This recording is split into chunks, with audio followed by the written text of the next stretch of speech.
Indian type of riff with a sort of minor melody, and we decided to write it about reincarnation. It was a bit wacky, and John will play the song as it was when it started.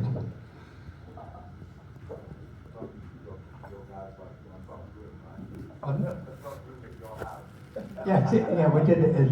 I think it was in the front room of Keith's house. We recorded on a little Revox or a T-app recorder or something. But it was like this.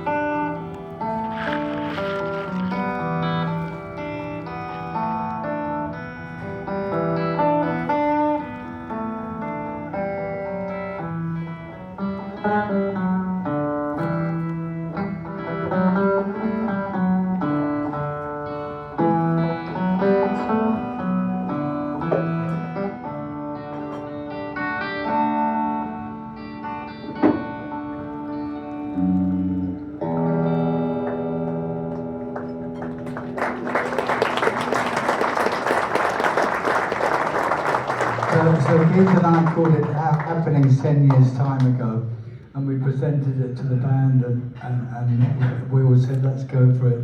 So we recorded it, and Jimmy Page did a great part. Both Jeff and Jimmy played great parts to it.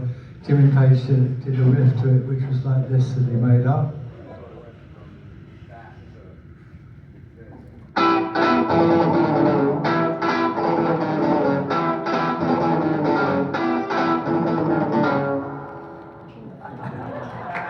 And Jeff did a weird solo, and part of it was he imitated the sound of a police siren going, which was like this, in this little fuzz box.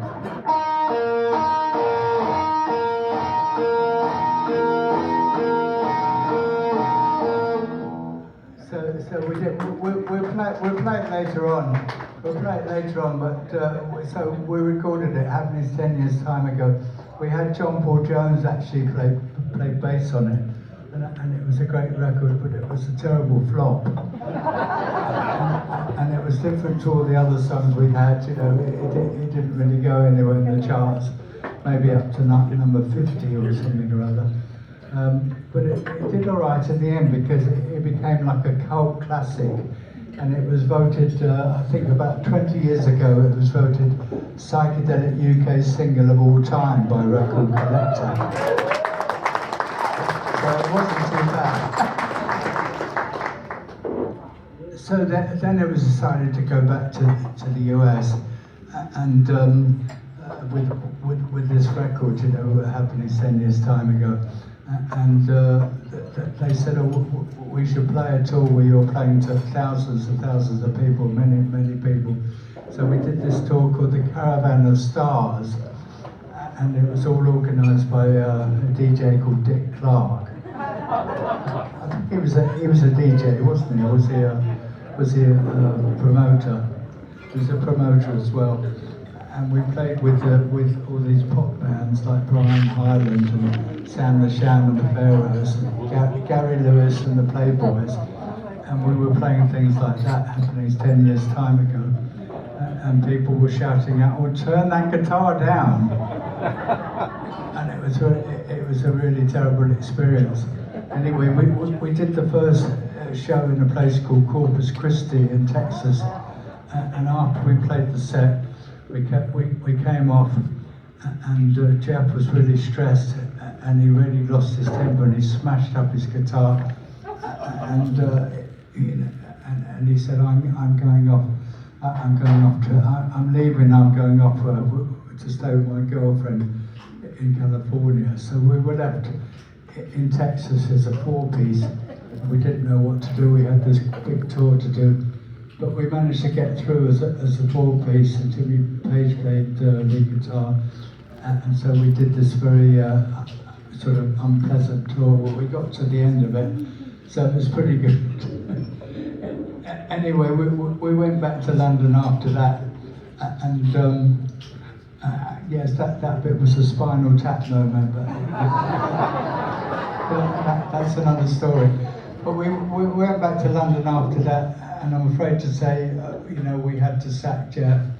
We had to tell him, "You're fired. You know, you let us down," and it was really sad because Jeff had been such a great guy and such a great influence in the band. But he was just sort of very unreliable, and it came to that tour, he sort of let us down. But he had something to say a few years later. Yeah, I have done other music after the Arbates, but anyway, somebody told me I should be proud tonight, but I'm not, because they kicked me out. But they did. Fuck them. So it's very funny, you know. It was a great bit of film, but it's very funny. Like 26 years later, when we were inducted into the Hall of Fame, and he never said anything to me over all that time. He never said, "Oh, I was very upset you kicked me out." And I used to go to parties at his house and have a lot of fun with him, and we'd go out places, and we were great friends. And he never said a word about that to me. So I think he must have really bottled everything up inside, and he was that sort of guy, you know. And I think all his emotions came out in his wonderful guitar playing. I think he bottled them up and they came out like that. So, and he was a wonderful guy, you know, a great musician. Anyway, we didn't know what to do. We'd have this big flop. So we thought we'd go to the hitmaker of the day in London. He was a guy called Mickey Most, and he'd had big hits with the Animals and Donovan and Susie Quattro and people. And we thought, oh, we'll get some hits with him. But it was a big mistake, to be honest. Mickey didn't really fit the band. He didn't really understand what we were doing, and he came out with songs from his other writers that didn't really fit, you know, things like "Ha Ha Said the Clown" and "Little Games" and "10 Little Indians," sort of things that didn't really work. So they didn't get anywhere for us. And this journalist once did an interview with me, and he said, "Oh, what happened? You did this Happenings 10 years time ago, which was a classic song, and then you did Ha Ha Said the Clown. You know, what happened to you?"